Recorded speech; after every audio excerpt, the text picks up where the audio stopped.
சீனாவில் முக்கியமான சில நிகழ்வுகளில் கலந்துட்டதுக்கு அப்புறமா ரஷ்யாவோட அதிபர் விளாடிமிர் புதின் அவர்கள் ஒரு விஷயத்தை பேசியிருப்பாரு. இந்த மாதிரி நாட்டோட வீரர்களை உள்ள அனுப்பினாலும் சரி, இல்லை நாட்டோ சம்பந்தப்பட்ட சில நாட்டோட வீரர்களை உள்ள அனுப்பினாலும் சரி, இதோட கான்சிக்வன்சஸ்ன்றது ரொம்ப சிவியராக இருக்கும். அது மட்டும் இல்லாமல் என்ன ஒரு காரணத்துக்காக ரஷ்யா இந்த உக்ரைன் போர் ஆரம்பிச்சாங்களோ, எந்த ஒரு மெயினான ரீசனுக்காக ரஷ்யா இந்த உக்ரைன் யுத்தத்தை தொடங்கினாங்களோ, அதை மிலிட்டரி வைஸ் அச்சீவ் பண்ணுற வரைக்கும் நாங்கள் நிறுத்த மாட்டோம்னு ஒரு முக்கியமான ஒரு செய்தியை சொல்லியிருக்காரு. ஸோ இப்போ அமைதி இந்த இடத்துல ஏற்படவே போகிறது இல்லையா? ரஷ்யா உக்ரைன் போரில் கடந்த சில நாட்களாக என்னென்ன நடந்திருக்குன்றத இந்த ஒரு செய்தி தொகுப்பில் பார்க்க போகிறோம். மெயினாக சொல்லணும்னா கார்கிவ் ரீஜியனில் குப்பியான்ஸ்கை ரஷ்யா அவங்களோட கண்ட்ரோல்குள்ள எடுத்துட்டு வந்துட்டாங்க. இது கார்கிவ் பகுதிகளிலும் உக்ரைனோட ஃப்ரண்ட் லைனை இப்போ பிரேக் பண்ணியிருக்கு. இது எல்லாத்தையும் இந்த ஒரு பதிவில் பார்த்துலாம். நாங்கள் வீடியோக்குள்ள போயிடலாம். நான் உங்கள் அத்தியது தான் புக்ஷோனும் டிபி ட்ரெண்டிங்ஸ்.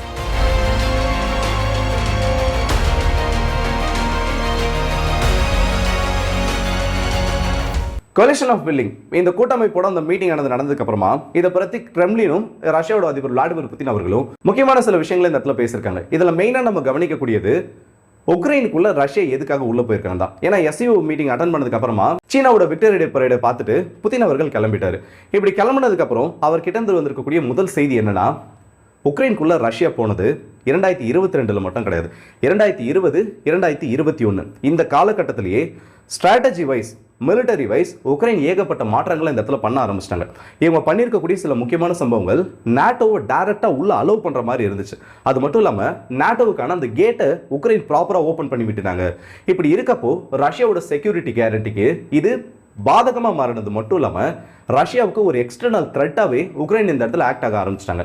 அப்படி இருக்கப்போ சில ஸ்ட்ராட்டஜிஸை நாங்கள் ஃபிக்ஸ் பண்ணோம். அதாவது உக்ரைனுக்குள்ளே இப்போ ரஷ்யா நுழையிறாங்கன்னா இடங்களை பிடிக்கிறது மட்டும் எங்களோட ஸ்ட்ராட்டஜி கிடையாது, இடங்களை பிடிக்கிறது மட்டும் ரஷ்யாவோட ஸ்ட்ராட்டஜியாக இருக்காது. அப்படி இருக்கிறப்போ இதில் மெயினான கோல்ஸாக வருது உக்ரைனோட கிரிட்டிக்கல் மிலிட்டரி இன்ஃப்ராஸை பிரேக் பண்ணணும். இப்போ அந்த இடத்துல அந்த கிரிட்டிக்கல் இன்ஃப்ராஸ் இருந்தால் தான் உள்ளே வரக்கூடிய நாட்டோவாக இருந்தாலும் சரி, உள்ளே வரக்கூடிய நாட்டோ நாடுகளாக இருந்தாலும் சரி, அங்கே அவங்களோட ரேடாஸை வைக்கிறது இல்லை அந்த இடத்துல அவங்களுக்கான இன்ஃப்ராவை ரெடி பண்ணுறதுன்னு சொல்லிட்டு உக்ரைனில் வச்சு ரஷ்யாவை இந்த இடத்துல கண்காணிப்பு ஆரம்பிப்பாங்க. ஆனால் இப்போ ரஷ்யா பண்ணியிருக்கக்கூடிய சில விஷயங்கள்னால 90% வரைக்கும் நாட்டோ லெவல் கிரிட்டிக்கல் இன்ஃப்ராஸை நாங்கள் டிஸ்ட்ராய் பண்ணியிருக்கோம். கூடிய சீக்கிரத்தில் அமைதியானது இந்த இடத்துல ஏற்படலை.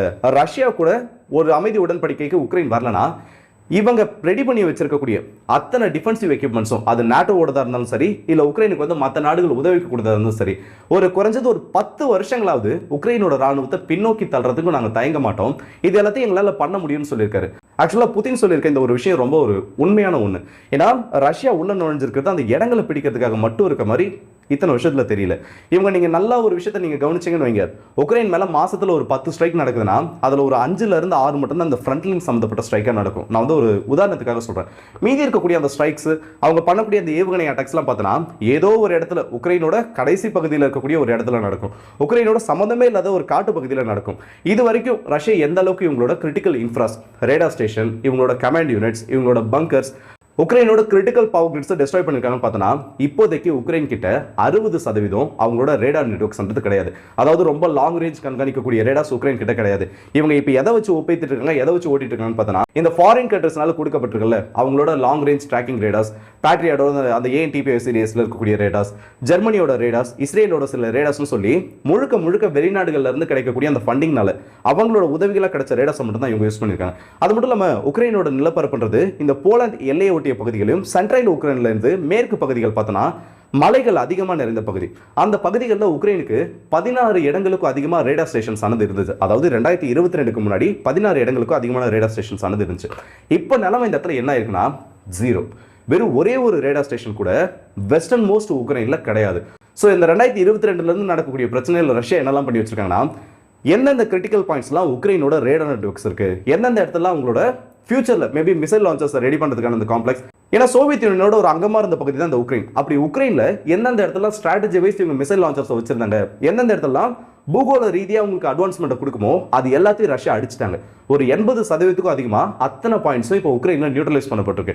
இன்கேஸ் இதுக்கப்புறம் உக்ரைன் இதெல்லாம் டெவலப் பண்ணணும், இதுக்கப்புறம் உக்ரைன் இதெல்லாம் சரிக்கட்டி மேலே வரணும்னா குறைஞ்சது ஒரு 10லேருந்து 15 வருஷமாவது ஆகும். இந்த 15 வருஷத்தில் என்ன வேணால் நடக்கலாம். ரஷ்யாவுக்கு ஃபேவரான ஆட்சி அந்த இடத்துல வரலாம், இல்லை நாட்டோ உள்ள வந்தாலும் இந்த அளவுக்கு ஒரு பெரிய கேப்ன்றதை உக்ரைனில் ரஷ்யா கிரியேட் பண்ணி வச்சிருக்காங்க. ஸோ அவங்களோட மிலிட்டரி கோலில் இவங்களோட எக்ஸ்டர்னல் இன்ஃப்ராஸை டெஸ்ட்ராய் பண்ணுறது ஒரு முக்கியமான இடத்தை பிடிச்சிருக்கு. ஆனால் அது இன்னும் நாங்கள் முடிக்கலன்னு சொல்லியிருக்கிறது தான் இந்த இடத்துல ஒரு பெரிய பெரிய சந்தேகத்தை கிளப்பிருக்கு.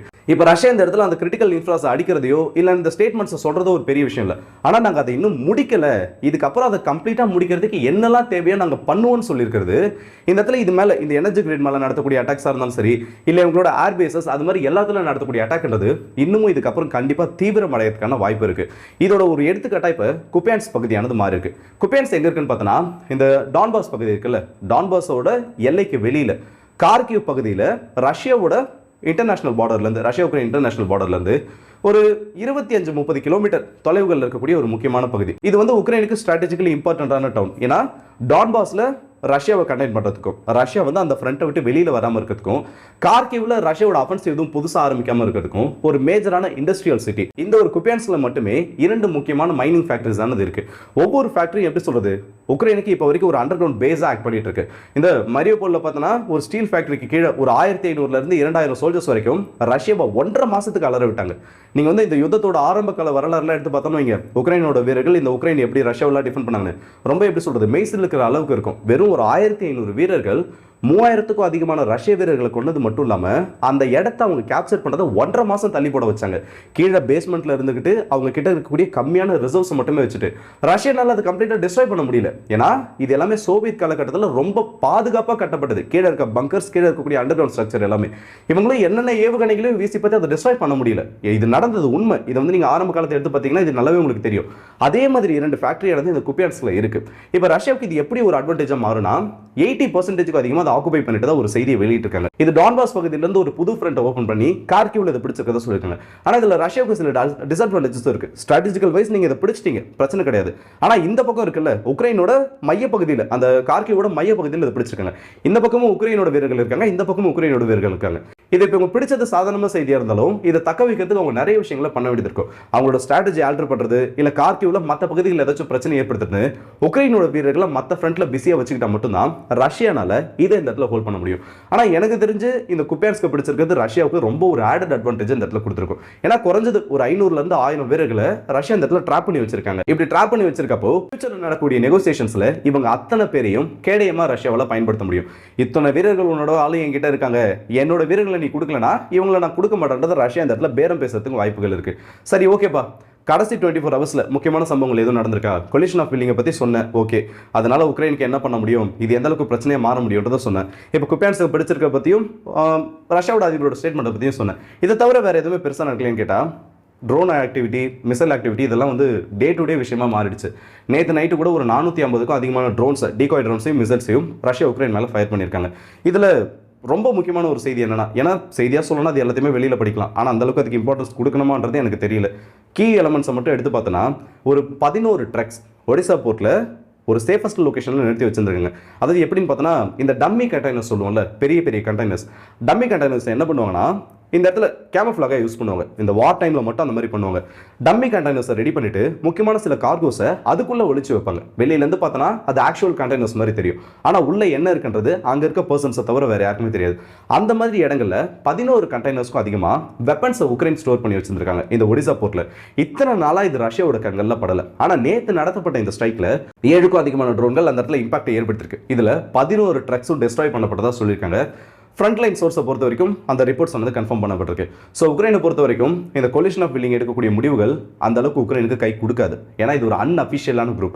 அது மட்டும் இல்லாமல் அவங்க அப்படியே ஒரு ஸ்டேட்மெண்ட்டை கொண்டு வராங்க, இல்லை ஏதாச்சும் ஒரு முக்கியமான முடிவு எடுத்து உக்ரைனில் அதை செயல்படுத்தணும்னு நினைச்சாலும் உக்ரைனில் எலெக்ஷன்ஸ்ன்றது நடக்கும். தர்ம சங்கடமான ஒரு நிலைமையில ஜெலன்ஸ்கி சிக்கியிருக்காரு. ஒரு பக்கம் ரஷ்யா அட்வான்ஸ் ஆகிறது, புது புது ஃப்ரண்ட்டை ஓப்பன் பண்ணுறது, இன்னொரு பக்கம் யூரோப்பியன் யூனியன்லேருந்து தேவைப்பட்ட உதவிகள் வந்தாலும் அதை எக்ஸிக்யூட் பண்ணுறதுக்கு அமெரிக்காவோட சப்போர்ட் இல்லாது. இது எல்லாமே ஜெலன்ஸ்கி ரொம்ப ஒரு மோசமான நிலைமையில தள்ளி வச்சிருக்கு. 10வது குறைக்க புத்தின் வேற ஒரு பக்கம், ஏன்பா நான் எதுக்காக உள்ள நுழைச்சேன்னு அதை பண்ணியே தீர்வுன்னு ஒத்த காலில் நின்றுருக்காரு. இதெல்லாம் சேர்த்து ஜெலன்ஸ்கிக்கு ஒரு புது தலைவலியை கொடுத்துருக்கு. இதை பற்றி நீங்கள் என்ன நினைக்கிறீங்கிறத மறக்காம கமெண்ட்ஸில் சொல்லுங்கள். ஆனால் ஒன்று, போரிஸ் ஜான்சனோட பேச்சை மட்டும் ஜெலன்ஸ்கி கேட்காம இருந்தான்னு வைங்க, இந்நேரத்துக்கு இந்த யுத்தம் எப்பயோ நின்று இருக்கும். இந்த அளவுக்கு பெருசாக மாறணுன்ற எந்த ஒரு தேவையும் வந்திருக்காது. அப்போ ஒரு பேச்சை கேட்டார், இவ்வளோ பெருசாக அந்த பிரச்சனை மாறிடுச்சு. ஸோ இந்த வீடியோ பற்றி உங்களோட கருத்துக்களை கமெண்ட் செக்ஷனில் சொல்லுங்கள். அடுத்த வீடியோஸ் இப்போ மதுரை உங்கள் எல்லாருக்கும்